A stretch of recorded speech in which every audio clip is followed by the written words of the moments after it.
নমস্কার বন্ধুরা, আমি গৌরব চ্যাটার্জি। আমি একজন সাইকোলজিস্ট। আজকে আমি ডক্টর জোসেফ মরফির বই থেকে কিছু পড়ে শোনাবো। বইটির নাম the power of your subconscious mind. আগেও এই বই থেকে কিছু আমি শুনিয়েছি। তো এটার টপিক হলো ভয়ের দূর করার যে টেকনিক, তার উপরে।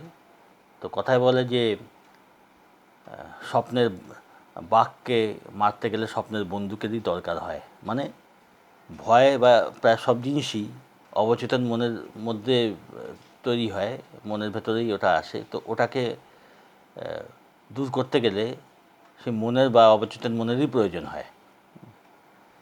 তো এখানে সেই পদ্ধতির কথা বলছে যে ডক্টর জোসেফ মরফির কাছে উনি বলছেন যে আমার সাথে দেখা করার জন্য কাছেরই এক ইউনিভার্সিটি থেকে ছাত্রছাত্রীরা আসতেন।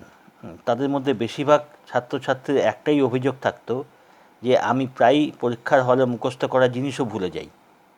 এটা কমন জিনিস। যে এরা বলছে যে আমাদের মুখস্থ করা জিনিস মানে কি, তা মুখস্থ করা জিনিস ভুলে যাওয়া কি না, পরীক্ষার আগে সব কিছু মনে থাকে, পরীক্ষা দেওয়ার পরেও মনে থাকে, কিন্তু ওই সময়টা যখন পরীক্ষা দিচ্ছে ভুলে যায়।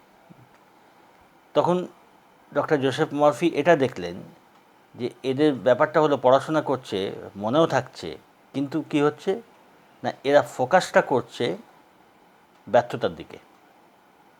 এটি হলো তাদের প্রবলেম। তো ফলে কি হচ্ছে যে অবচেতন মনকে তুমি যা দেবে সে তাই তো রিটার্ন করবে। ওই যদি ভুলে যাই, যদি না লিখতে পারি, এই যে ব্যর্থতার ভয়, এটাই অবচেতন মন নিচ্ছে এবং একদম ন্যাচারালি খুব স্বাভাবিকভাবে যখন পরীক্ষা দিতে বসছে সব ভুলে যাচ্ছে।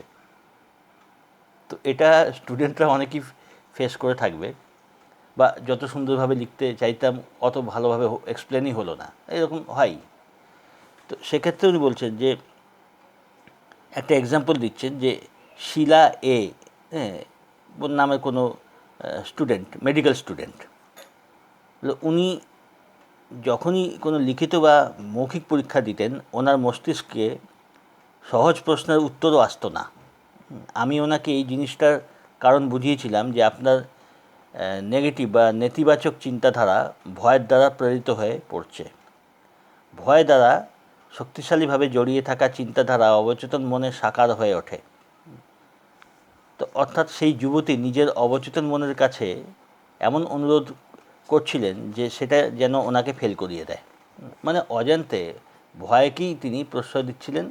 ফলে মেরিটোরিয়াস স্টুডেন্ট, এক জায়গায় উল্লেখ হচ্ছে উনি খুব ভালো স্টুডেন্ট ছিলেন, কিন্তু ভাইবা দিতে বা লিখতে গেলে ওনার মাথায় আর কিছুই থাকতো না। তো তখন যখন ডক্টর মরফির গাইডেন্স পান উনি, তখন কি করেন, আর উনি বলছেন যে উনি নিজেও জানতেন যে অবচেতন মনে প্রচুর স্টোরেজ রয়েছে, মেমোরি, মানে তার স্মৃতির ভাণ্ডার শেষ হবার নয়। এটাও জানতেন, এবং এটাও জানতেন যে অবচেতন মন তা কীভাবে তাকে কানেক্ট করতে হয়, কীভাবে তাকে কাজে লাগাতে হয় সেটাও জানতেন। তো উনি কী করলেন না, স্থিরভাবে আরামদায়ক অবস্থায়, এই পদ্ধতি যেটা, সেটা হচ্ছে শান্ত, আরামদায়ক আর আত্মবিশ্বাসে পরিপূর্ণ হয়ে ওঠা। প্রতিদিন সকালে আর রাতে উনি এমনই কল্পনা করতে লাগলেন যে ওনার মাতা পিতা পরীক্ষার জন্য ওনার অদ্ভুত রেকর্ডের জন্য ওনাকে অভিনন্দন জানাচ্ছেন। এবং আরও উনি দেখতেন কল্পনায় যে বাবা মা ওনাকে আর কি একটা লেটার দিয়েছেন। এটা কল্পনায় দেখা, যে একটা লেটার দিয়ে উনি কল্পনা দেখতেন যে ওই লেটার বাবা মা দিচ্ছেন, তাতে অভিনন্দন জানাচ্ছেন। তো মানে কি, শিফট করতেন, ওই অবচেতন মনকে বোঝাতেন যে ওটাকে মানে ব্যর্থতার দিক থেকে ফোকাসটা সরিয়ে যাতে সাফল্যের দিকে বা ওই জাতীয় মানে কৃতকার্যতার দিকে ফোকাসটা উনি আনতেন। তো এইভাবে উনি ওই কন্ডিশন থেকে বেরিয়ে এসেছিলেন এবং ভালো স্টুডেন্টস, কৃতি স্টুডেন্ট হয়েছিলেন, মেডিকেলে ভালো ফল পেয়েছিলেন। এইটা একটা এক্সাম্পল। দ্বিতীয় এক্সাম্পল উনি দিচ্ছেন ডক্টর জোসেফ মরফি নিজের সম্বন্ধে, যে আমার বয়স যখন প্রায় 10 বছর ছিল, সেই সময় একদিন আমি হঠাৎ করে সুইমিং পুলে পড়ে গেছিলাম, এবং তারপরে কী হয়, শেষ মুহূর্তে ওনাকে কেউ উদ্ধার করে। তো অনেকের ক্ষেত্রে যে ট্রমার ব্যাপারটা হয় এইটাই, যে একটা তিক্ত অভিজ্ঞতা বা একটা ভয়ের অভিজ্ঞতা সেগুলো মন নিয়ে নেয়, অবচেতন মন, এবং তখন কি হয় না, ওই অনুযায়ী অবচেতন মন কাজ করতে থাকে।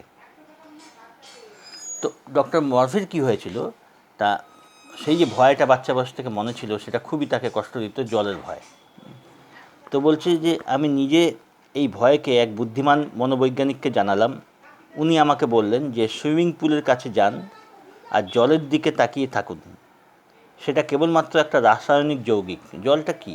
জল তো ভয় দেখাচ্ছে না বা জল কামড়াচ্ছেও না। ও কী করছে, বলছে যে এটা মনোবৈজ্ঞানিক ডক্টর মর্ফিকে বোঝাচ্ছেন যে হাইড্রোজেনের দুটি পরমাণু আর অক্সিজেনের একটি পরমাণুর দ্বারা জলটা তৈরি হয়েছে।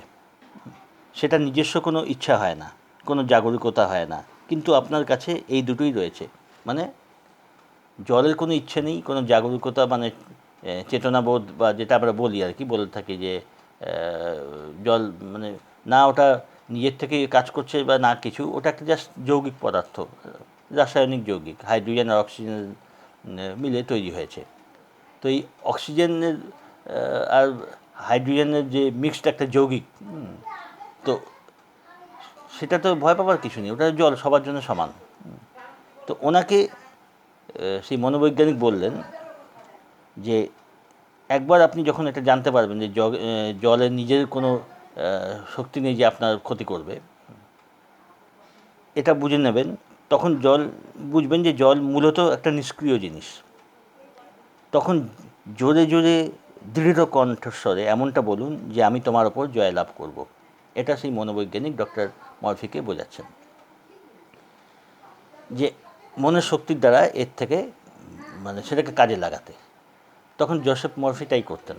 উনি নিজেকে বোঝাতেন, মনকে বোঝাতেন যে জল কিছু না, জল তো একটা যৌগিক পদার্থ, তার নিজস্ব কোনো ইচ্ছা নেই, অতএব আমি জলের ওপর জয়লাভ করব, এটাই নিজেকে বোঝাতেন। এবং সেই মনোবৈজ্ঞানিকের কথা মতো উনি জলে নামতেন এবং সাঁতার শিখতে বলছিলেন, সাঁতারও শিখলেন। এইভাবে আস্তে আস্তে মনের ওরকম দুরবস্থা থেকে উনি নিজেকে বার করে আনেন।